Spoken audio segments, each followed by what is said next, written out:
бүгін Отар ағамызды еске алып отырмыз. Өздеріңіз білесіздер, еңбек совхозында туып өсіп, мінекей механизаторлықтан бастап, бірақ сонымен қатар ақындық, жыршылық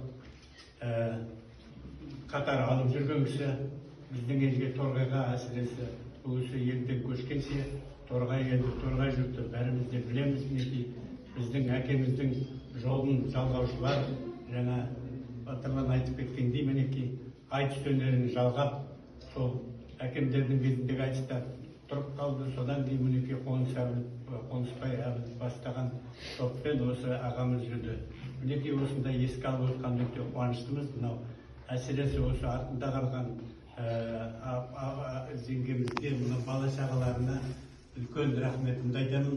Осылай ағамыздың және осы мынау осы жердегі әкімшілік ұйымына да, және мынау музейдің ұйымына да осылай ағамызды еске алып, осындай бір бұрыш асыратқандарына, бұл да мінекей айтыс өнерінің әрі қарай осыны сыйлағандығы, біздің ағамыз сыйлағандығы.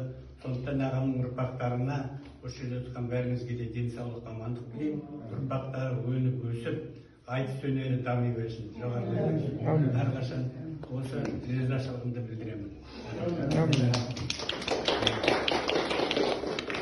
Енді бұрынғыдай емес, қазір айтыс көп өткізіліп жатыр ғой. Өзімізде өнердің ортасында ақындар атасында жүргенін білеміз.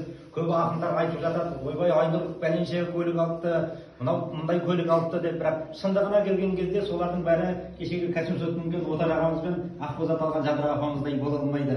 Қарап отырсақ, көрген боласыздар, 80-ші жылдардағы ақындар, Қабден Байқасынов ақсақал, Қонысбай ағамыз, Бекет ағамыз, Игілік ағамыз, Отар ағамыз және Жадыра Құтжанова апайымыз осы ақындардың атынан шығып, облысымыздың намысын топта туын жықпай қорғап келген еді. Сол ақындардан қалған қазір Жадыра апайымыз екен.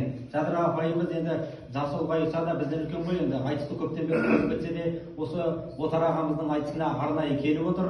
Сондықтан жасы үлкен кісілер, ағаларымыз өкпелемес, сол Отар ағамыздың қасына еріп жүрген қарындасы осы Жадыра апайымызға бір ауыз сөз кезегін берсек дейміз.